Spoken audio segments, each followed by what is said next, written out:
আপনি একটা শুটিংয়ে আহত হয়েছিলেন, সেই আহতর বিষয় নিয়ে যেটা বলতে চাই, শাকিব খান আপনাকে দেখতে যান এরকম একটা খবর আমরা শুনেছি। আচ্ছা, সেটা হলো সিনেমাটার নাম ছিল হলো এক মন এক প্রাণ।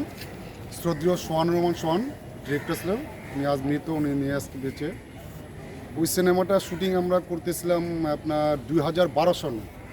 2012-তে আমরা করতেছি, তখন আপনার ওই যেই দুর্ঘটনাটা ঘটে আমার শবে বরাতের নামাজের পরের দিন, মানে আসলে ওই দিন সারা বাংলাদেশ অফ ডে থাকে। ওই দিন আমাদের শুটিং করা মানে মানে টোটাল ডে প্যাক আপ ছিল, কেউ করবে না। তো সেই ক্ষেত্রে সাকিব ভাই শিডিউল দিল যে আগামীকাল শুটিং রাখো। তো যাই হোক, একটা গ্লাস জাম ছিল আনকনস্টেবল বিল্ডিংয়ের আমাদের 4 নম্বর ফ্লোরে। তো ওই গ্লাসটা সাধারণত মানুষের পক্ষে ভাঙা সম্ভব ছিল না। তা আমার ফাইট ডিরেক্টর আমাকে যখনই বলতো কোনো স্ট্যান্ড শট দিতে, তখন আমি কি করতাম, যেটাই বলতো আমি না করতাম না। আমি হ্যাঁ হবে হবে তো হবে। তো গ্লাস জামটা দিলাম, দেওয়ার পরে গ্লাস জামটা খুবই সুন্দর হয়েছে। তো এক পর্যায়ে দেখা গেলো গ্লাসটা ভেঙে যাওয়ার পরে আমার প্রায় আপনার 1 ফুটের মতো একটা গ্লাস ভেঙে আগে থেকে নিচে গাঁথা ছিল সোজা। তো তখন আমার পিঠটা ঢুকে আমার এখানটা ঢুকে এখানটা বের হয়। তো তখন আমাকে মানে সাথে সাথে নিয়ে যায় আমাদের সোয়ান ভাই একটা তখন একটা ছোট্ট একটা গাড়ি কিনেছিল। তো গাড়িটা কিনে ওই গাড়িতে করে আমাকে নিয়ে যায়, নেওয়ার পর মেট্রোপলিটন হাসপাতালে এই মহাখালী। তো ওইখান থেকে আমার ওনারা ডাক্তাররা ফেরত দেয় যে বাবা এখানে হবে না ভাই, আপনারা অন্য কোথাও চেষ্টা করেন। তখন ওনারা বললো যে আপনি মহাখালী বক্ষবিধি হাসপাতাল নিয়ে যান। তা নিয়ে গেল, ওইখানে অপারেশন করলো, ওইখানেও ফেল যে না। তো ওখান থেকে বলে দিল যে ডাক্তার বললো যে বাবা তোরে বাঁচানো সম্ভব হলো না, তোর গ্লাসটা বের করতে পারলাম না, আমাদেরকে মাফ করে দিস। তো চিন্তা করলাম যে একটা ডাক্তার যখন একটা রুগীকে বলে যে আমরা তোরে বাঁচাইতে পারলাম না, আমাদের মাফ করে দিস, তা তখন কিন্তু ওই রুগীটা কিন্তু আর কোনো আস্থা বা বেঁচে থাকার কোনো মানে কিছুই থাকে না।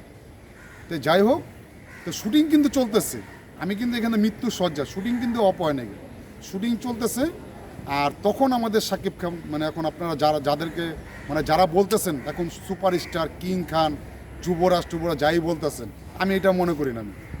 আমি আর সুপারস্টার কখনোই মনে করি না। এইটাই যে উনি তখন কিন্তু আমাদের এই বাংলাদেশ চলচ্চিত্র শিল্পী সমিতির রানিং প্রেসিডেন্ট, এবং আমি ওনার এই শিল্পী সমিতির একজন সম্মানিত ভোটার। তো আমাকে তো মানে সে তো আমাকে একবার হলে অন্তপক্ষে চোখের দেখতে যাওয়া উচিত ছিল, কিন্তু সে কিন্তু আমাকে দেখতে যায়নি। অথচ মিজু আহমেদ কিন্তু তখন প্রেসিডেন্ট ছিল না। এই মিজু আহমেদ ভাই উনিও মৃত, ওনার জন্য ওনাকে আল্লাহ বেহেশত নসিব করুক। যে মিজু আহমেদ ভাই কোন জায়গায় যেন শুটিং করতে 2 বেলা শুটিং করছে সে, তার শুটিং শেষ হয়েছে সম্ভবত রাতের 12টা। সে মেকআপ টেকআপ উঠে দেয়, সে আমার 1:45 বা 2টার দিক দিয়ে সে আমাকে মেডিকেলে দেখতে যায়। তো এটা একটা ভালোবাসা, আন্তরিকতা, একটা শাকিব খান মহব্বত। আপনার জন্য কি করেছিল সেই বিষয়টা একটু যদি বলতেন। না, সাকিব খান তো ওই বিষয়ে কিচ্ছুই করে নি। তখন বললাম না সবার নামাজের পরের দিনের ঘটনা, তার মানে 15 দিন পর রোজা।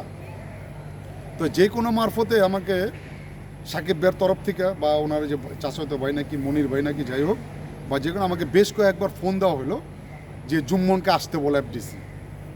তা আমি জিজ্ঞেস করলাম কেন। তা আমি আবার আমার যে কলিগ আছে বা আমার ফাইট ডিরেক্টর আছে ওনার কাছে, ওরা বলে যে তুমি আসো, তোমাকে হয়তো কিছু মানে সাহায্য সহযোগিতা করবে বা হেল্প করবে।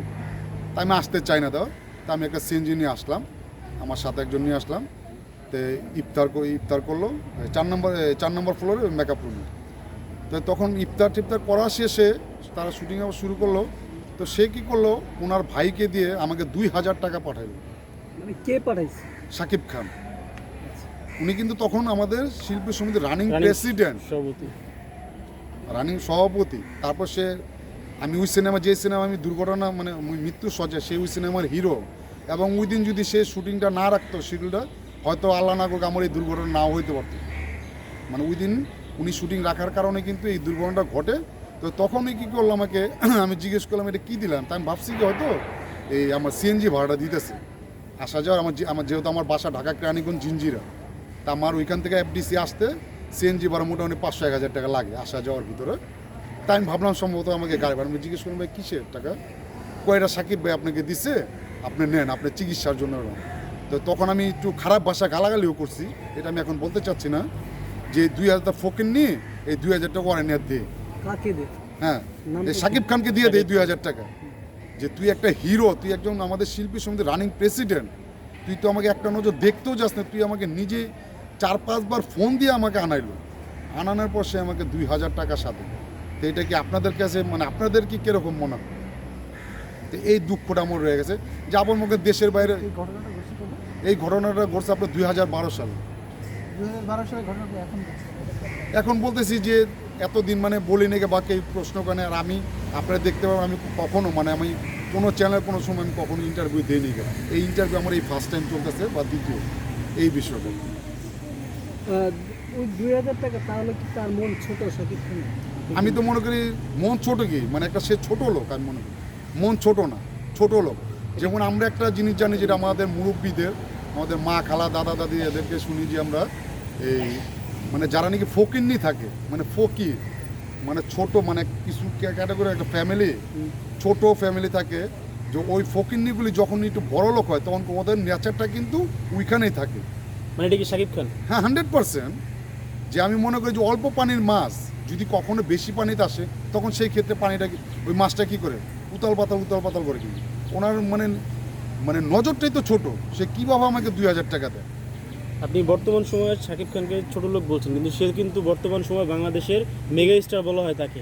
একজন মানে মেগা স্টারকে আপনি ধনীদের মধ্যে- ধনীদের মধ্যে এখন সেটা মেগা স্টারটা কে দিছে টাইটেলটা আমি তো এটা জানি না। এই সবাই তো আপনাদের যারা আছেন মানে আপনারা কারা যারা মানে সাথে কাজ মেগা করছেন, স্টার তো টাইটেলটা দিতে হলে তো আমি যতটুকু জানি যেহেতু একটা বাংলাদেশ সিনেমা ইন্ডাস্ট্রি শিল্পী সমিতি আছে, পরিচালক সমিতি আছে, প্রযোজক সমিতি, এই তিনটা সমিতির উপর তার কোনো সমিতি নেই। বা কেক কেটে বা ছাগল কেটে আছে না যে হ্যাঁ না কেন এটা আকিকা কেন দেওয়া এটা কি আমাদের ওই প্রযোজক সমিতিতে বলছে যে উনি মেগা স্টার সার্টিফিকেট দিচ্ছে, পরিচালক সমিতিতে কেউ সার্টিফিকেট দিচ্ছে মেগা স্টার, শিল্পী সমিতি যে নাকি শিল্পী সমিতি সার্টিফিকেট দিচ্ছে যে মেগা স্টার, আপনি নিজে নিজে বললে তো হবে না। তুফান আমরা তো বলতেছি না, মানে তুফান সিনেমায় তাকে মেগা স্টার রূপেই তাকে প্রকাশ করা হয়েছে এবং তার নামের পাশেও মেগা স্টার ছিল। হ্যাঁ সেটা ওনারা দিছে হয়তো যেরকম কেউ হয়তো ভালোবেসে দিছে বা কেউ চামচামি করে দিতে পারে, আছে না। আপনি দেখেন একটা সময় গেছে আমাদের 2000 সালের পর থেকে 2002 2004 বা 2005 আমাদের মনে হচ্ছেন দীপজল ভাই যখন নাকি ভিলেনের অভিনয় করে, যে একটা সিনেমায় হিরোর গান থাকে একটা কিন্তু দীপজল ভাইয়ের গান থাকে 2টা 3টা করে, তার মানে কি এটা? তার মানে অতি ভক্ত চোরের লক্ষণ। মানে বিষয়গুলো এরকম। তো এখন এই যে তারা যে মেগা স্টার দিচ্ছে বা সুপারস্টার বলছে ঠিক আছে, এখন কে দিচ্ছে এই নামটা? একজন ডিরেক্টর চাইলে কি একটা হিরোর নাম পরিবর্তন করে নাম দিতে পারে? মানে একটা ডিরেক্টর হ্যাঁ সেটা পারে অবশ্যই, সেটা আমি অবশ্যই মানে যেমন সে যেমন সাকিব ভাইয়ের নাম তো সাকিব খান না, ওনার নাম হলো মাসুদ রানা, যেটা আমরা ছোটোবেলায় যে আজিজ আমাদের শ্রদ্ধেয় আজিজ রেজা ডানজেট আজিজ রেজা ভাই আমরা মাসুদ রানা নামে চিনতাম। পরে এক পর্যায়ে সোহান ভাই ওনারা মিলিতভাবে ওনার নামটা দিল সাকিব খান। না এখানে আমার একটা প্রশ্ন আছে, সেটা হলো শাকিল খান নামে হিরো ছিল, শাকিল খান রে ওনার নাম যখন শাকিল খান ছিল, শাকিল খানের নাম পরিবর্তন মানে তার নামের ধরন ধরেই তখন কিন্তু শাকিল খান অনেক বড় সুপারস্টার ছিল, অনেক হ্যাঁ, ভালো অবশ্যই, অবশ্যই। তার ছবি চলতো। হ্যাঁ তার ধারাবাহিকে তার নামটা করানোর জন্যই আর কি তাকে শাকিব খান বানানো হয়েছিল, বিষয়টা এরকম কিনা? হ্যাঁ হইতে পারে, কিন্তু নামটা দিচ্ছে একটা ডিরেক্টর, নামটা তার ও নিজের থেকে নিয়ে আসতে পারে না, বাইরে থেকে বা বাসাতে নিয়ে আসতে, বা তার আত্মীয় স্বজনে কিন্তু দেয় না, কিন্তু নামটা কিন্তু আমাদের ইন্ডাস্ট্রির লোকেই দিচ্ছে। ইন্ডাস্ট্রির লোক যে রায়হান রাফি যেহেতু এই তুফান সিনেমার ডিরেক্টর, রায়হান রাফি তো তাকে মেগা স্টার বানিয়েছে, তাহলে আপনারও কথা মতে তো একজন ডিরেক্টর যদি নাম পরিবর্তন করতে পারে তাহলে আপনাদের সমস্যা কোথায়? না আমাদের সমস্যা কোথায় মেগা স্টার হিসেবে মানতে আপনাদের সমস্যা কোথায়? না আমাদের মাঝে এখন আমার কথা হলো যে দিচ্ছে, কিন্তু উনি তো সিনেমা কয়টা করতেছে আপনি দেখেন, ওনার সিনেমা তো শুধু ঈদে রিলিজ হচ্ছে, আপনার রোজার ঈদ কুরবানি, তারপর আর এত কোনো সিনেমা। আর যে এখন যে সিনেমাগুলি ওনার রিলিজ হচ্ছে সেই লোকগুলি কিন্তু আমাদের সিনেমা ইন্ডাস্ট্রির ডিরেক্টর না, ওনারা কিন্তু নাটকের বা মিডিয়ার ওইখানকার ডিরেক্টর ওনারা সিনেমা বানাচ্ছে।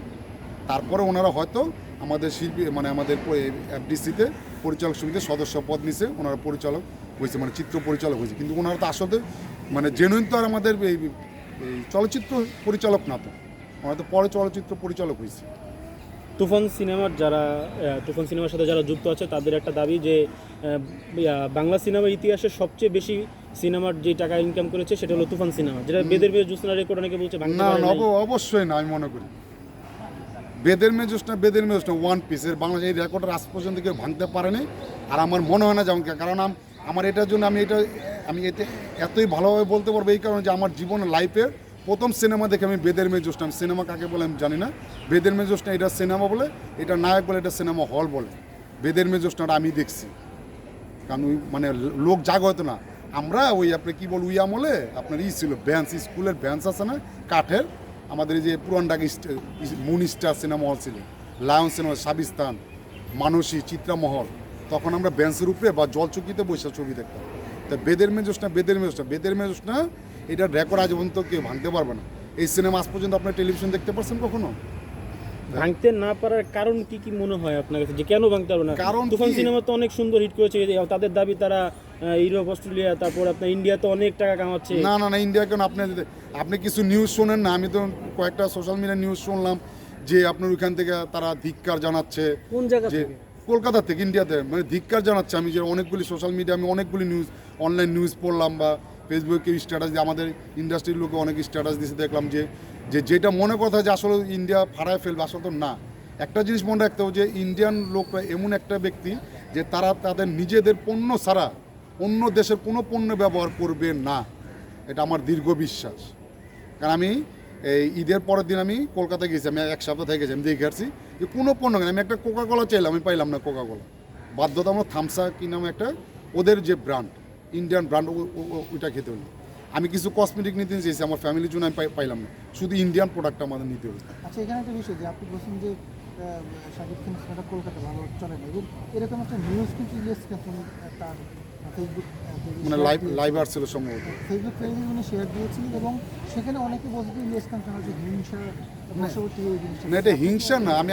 আমি কিন্তু যে এই যে এতক্ষণ আমি মানে আমাদের চিত্রনায়ক শাকিব খানের বিষয়ে যেটা বলে, এটা কিন্তু আমার হিংসা না, এটা যেটা বাস্তব ঘটনা সেটা কিন্তু আমি বললাম এতক্ষণ, যে আমার কোনো হিংসা নেই। উনি আমার সাথে, উনি আমার আত্মীয় অনুষ্ঠান, উনি রক্তেরও কেউ না। তাহলে ইলিয়াস খান যে পোস্টটা দিল ওটা কি? এটা আমি সঠিক দেখি নাই, এই কারণে আমি বলতে পারবো না ভাই। আমি যেটা দেখি নাই এটা আমি বলতে পারবো না। আচ্ছা, আরেকটা বিষয় আপনি বললেন যে শাকিব খান আসলে ছোট লোক বা হ্যাঁ, 100%, সেটি আসলে অনেক একসময় গরিব ছিল নাকি? 100% সে কিন্তু, তো আপনারা পুরো হাতায় দেখেন, তার গ্রামের বাড়িতে যান, সে কী ব্যাপার, মানে উনি তো শাকিব খান হইতে পারছে কার জন্য? আজকে আজিজ রেজা সাহেবের জন্য। আমরা তো দেখছি যখন নাকি সে নারায়ণগঞ্জ ছিল, যখন ট্রান্সফার আপনার সায়দাবাদ আসলো, যে আপনি গুলিস্তান নাট্যমঞ্চ প্রতিটা ইটা বালু চিনে শাকিব খানকে, যে তখন স্টেজ প্রোগ্রাম করতো ময়ূরের সাথে। আসলে ইয়েটা ছিল কেন? না, ফ্যামিলি তো জানে। আজিজ ভাই তো সেই ছোটো থেকে তো আজিজ ভাই এই শাকিব ভাইকে নিয়ে নিচ্ছে। ওনার বাসা, তার ভাইয়ের পরিচয় সব জায়গায় আমাদের, যখন আমরা আসতো আমাদের সাথে সব যার সাথে পরিচয় করে দিত যে আমার ছোটো ভাই, আমার আপন ছোটো ভাই, এইভাবে আমরা পরিচিত। আমরা আজিজ রেজা ভাই তো কিছুদিন আগে অসুস্থ হয়েছিল, শাকিব খান কি তার সাথে যোগাযোগ করেছে বা দেখা? না, আমি একটা ফেসবুকে একটা পোস্ট পাইছি, আমার এক ফ্রেন্ড, আমাদের ডান ডিরেক্টর নুহুরাজ, আজিজ ভাইয়ের শিষ্য, যে শাকিব ভাই তখন কলকাতা থেকে নাকি শাকিব ভাই ফোন করছে। যতটুকু আমি ফেসবুকে এটা লেখা দেখলাম একটা, বাকিটা ওনারা বলতে পারবে, এটা আমি সঠিক জানি না। তার মানে আপনি বলতে চাচ্ছেন যে শাকিব খান আসলে আপনার যখন সে এখন মেগাস্টার সবাই তাকে পরিচিত করছিল, যে কারণে আসলে অন্যান্য কারোর সাথে পুরোটা যোগাযোগ পাওয়া যাবে। হ্যাঁ, এরকম বিষয় তো আপনি যেরকম শাকিব ভাই যখন নাকি 3 নাম্বার 4 নাম্বার 2 নাম্বার হিরো করতো, তখন কিন্তু আমাদের যে যারা হিরো ছিল, মানে আমাদের আলেকজান্ডার বো, তখন কিন্তু স্টার, কিন্তু সে আলেকজান্ডার বো যে একটা হিরো লাগবে, আলেক ভাই বলে তো একটা ডিরেক্টর পড়েছে, ভাই আপনি শাকিব রেনেন, শাহিন আলম কথা ভাই শাকিব রেনেন, কিন্তু শাকিব ভাই যে স্টার হয়েছে, শাকিব ভাই বলছে আমাদের ইন্ডাস্ট্রির কোনো একটা হিরোরে ভাই নেন, বলে নাই কিন্তু। ও বলবে নাটকের থেকে, না বলবে কলকাতাতে নিয়ে আসো, কিন্তু এটা তো ঠিক না। আমরা তো শাকিব ভাইকে আমাদের ইন্ডাস্ট্রি সবাই সাপোর্ট করছে, কিন্তু শাকিব ভাই তো আমাদের কাউকে সাপোর্ট করতেছে না। যে আগে যখন বললাম না আমি, যে যখন নাকি শাকিব ভাই 2 নাম্বার হিরো বা 3 নাম্বার হিরো 4 নাম্বার হিরো ছিল, তখন আলেক ভাই মেন হিরো, শাকিব ভাই 2 নম্বর 3 নম্বর হিরো, তখন চিন্তা হলো একটা হিরো লাগবে, কাকে নেওয়া যায়? তখন ওই হিরোটাই বলতেছে ডিরেক্টর বা প্রডিউসার, ভাই আপনি শাকিব ভাই না, ওরে নিয়ে এখন ভালো বল। তো ওরা কিন্তু একজন একজনকে সাপোর্ট করতো, কিন্তু আমাদের শাকিব ভাই যখন একটি স্টার হয়ে গেলো, উনি কিন্তু কাউকে সাপোর্ট করে নেই বা বলে না যে ভাই তুমি আসো ভাই, ওরে নেওয়া না, কাউকে কিন্তু নেয় না। প্রধান নায়ক হয়ে যাওয়ার পর শাকিব খান আসলে সাইড নায়ক কাউকে তুলে নিয়ে আসার জন্য না, কোনো মানে ইচ্ছাকৃত উনি আসলে আমার জানার মতো ইচ্ছাকৃত, আমি জানাতাম যে আমি এমন শুনছি আজিজ ভাই থেকে, আজিজ ভাই কান্না চোখ দা পানি জ্বর সারা বলছে যে যখন নাকি শাকিব ভাই আস্তে আস্তে রানিং হয়ে গেল, সিনেমা পাচ্ছে একটার পর একটা, শাকিব ভাই তখন এই ডান্স ডিরেক্টর আজিজ ভাই তখন রানিং ডান্স ডিরেক্টর, তখন সে বেশ কিছু সিনেমাতে ধাপা করে বাদ হয়ে যাচ্ছে। কেন? মানে যতটুকু শুনছি আমি, যে শাকিব আজিজ ভাই বললো যে আজিজ ভাই থাকলে আমি সিনেমার কাজ করবো না, তখন বাধ্যতামূলক শাকিব খানকে নিত, আজিজ ভাইকে বাদ দিত। যেটা আমরা অনেক সময় আমরা আউটডোর গেলে আমরা সুখে দুঃখের অনেক কথা আমরা শেয়ার করি, কিন্তু তখন আজিজ ভাই মানে চোখ দা পানি ঝরতো আর বলতো। যেমন আমরা আরেকবার গেলাম ওকে শুটিং, আমরা থাইল্যান্ডে, আমার আশা দিল আমি আর আমাদের আমার কলিগ ফাইট ডিরেক্টর মিঠু, আমরা থাইল্যান্ডে শুটিং করতেছি, বললো জুম্মন ওই যাওয়ার আগে বলিস ওই কিছু শপিং করে দিই। এখন যাওয়ার সময় আসতেছে, কিছুক্ষণ পর পর গিয়ে বলতেছি যে ভাই আমরা কিন্তু চলে যাচ্ছি, মানে কিছুই দিল না, অযথা মানে আশার উপরে, মানে আশা দেয় নিরাশার ভিতরে রাখে। আচ্ছা, আপনাদেরকে কাজের কোনো অফার করে কিনা সে? না, প্রশ্ন না, কেন করবে সে? সে তো ইন্ডিয়ান নিয়ে ব্যস্ত। আমার একটা সিনেমা, আপনি একটা সিনেমার ওই যে নায়িকা ছিল পাওলি দাম, সিনেমাটির নাম ছিল সত্তা, অবশ্যই আপনার নাম শুনছেন বা রিলিজ হয়েছে সত্তা। সত্তা সিনেমা ফাইট টাইম সাইনিং আমি 20,000 টাকা সাইনিং নিলাম আসিফুল্লাহ যা কলবে, আমার ফ্রেন্ড ওই ডিরেক্টর অ্যাসিস্ট্যান্ট ডিরেক্টর সীমান্ত ওর মাধ্যমে। তখন আমরা এই 2 নম্বর ফ্লোরে জসিম ফ্লোরে এখানে পাওলি দাম আসলো, তো তখন আমাকে ডিরেক্টর এবং অ্যাসিস্ট্যান্ট ডিরেক্টর আমাকে নিয়ে গেল যে পরিচয় দিই, যেহেতু কাজ করবো সিনেমা, পাওলি দাম ইন্ডিয়ান নায়িকা, তো অবশ্যই তো তার সাথে আমার পরিচয় হওয়ার কথা। তো কী করলো, আমাকে নিলাম, আমাকে নেওয়ার পরে পাওলি দাম আমাকে নিজেই চিনে ফেললো যে ভাইয়া তুমি কি আমাকে চিনো না? আমাকে না, আমি নেপাল শুটিং করছি, আমি সেই পাওলি দাম। আমি যাক ভালো হইলো। সাকিব ভাইয়ের বলো কল্লাল ভাই যে সাকিব ভাই জুম্মনে সিনেমার ফাইট ডিরেক্টর, তো ভালো কথা। তখন আমরা মারামারির দৃশ্যর পরের দৃশ্যটা করছি, ব্লাডিং হয়ে আসে আগে থেকে, তো ব্লাড টেলা সব দিলাম, কাজ টাজ করলাম, 4-5 দিন কাজ করলাম। 4-5 দিন পর আমি ওই সিনেমার থেকে আউট। কারণটা কি? কারণটা সাকিব আর কি আছে আর কি। আচ্ছা, ওই সিনেমার ডিওপি যে ছিল ওই ভদ্রলোক আউট তাহলে কি এখানে কোনো সিন্ডিকেট বা 100%। তাহলে এখানে আমি তাকে কেন ভালো বলবো না? আরেকটা বিষয় আপনি বললেন সাকিব খান ঈদের সিনেমা ছাড়া আসলে দুই ছাড়া কোনো সিনেমা, আমি তো 2-4-5-6 বছর আমি তো ঈদের সিনেমা ছাড়া কোনো সিনেমাই দেখতেছি। এটা কি আসলে সাকিব খানের একটা কৌশল যে 100% আমি মনে করি এটা একটা কৌশল। যেটা ঈদের সিনেমা সফল হয় মানুষ দেখে, বাকি সময় টিভিতে হ্যাঁ, বাকি সময় থাকে না, সবাই একটা টার্গেট থেকে ঈদে একটা হাউসফুল হয়, ঈদে একটা ব্যবসা হবে। কিন্তু আমরা যখন আগে আমাদের সিনেমা হইতো আমাদের ঈদ লাগতো না, কিন্তু ঈদ ছাড়া সাকিব সিনেমা আমি দেখি না তো। আর আমার মনে হয় না হবে, এটা তো অনেকে, শুধু আমি বলতেছি না, অনেক আমাদের শ্রদ্ধেয় মানে আমাদের বড় বড় গুণী নির্মাতারা, প্রযোজক মানে পরিচালকরা বলছে কিন্তু যে পারলে একটা ইচ্ছার একটা সিনেমা এসে হিট করে দেখা। তা আমি কি বলবো, আমার চেয়ে আমার আরও বড় বড় ভাইরা কিন্তু বা সিনিয়র গুণীজনরে বইলে গেছে কিন্তু যে ইচ্ছার আছে। সে আজকে আপনার নিজেরই তো দেখেন না, আজকে 5-7 বছর যাবত, আজকে 5-7 বছর যাবত তো ওনার প্রতিটা সিনেমা আসতেছে কি ঈদে, হয় রোজার ঈদে নয় কুরবানিতে, এই তো। এছাড়া তার কোনো ইচ্ছার তো তার কোনো সিনেমা আসতেছে না।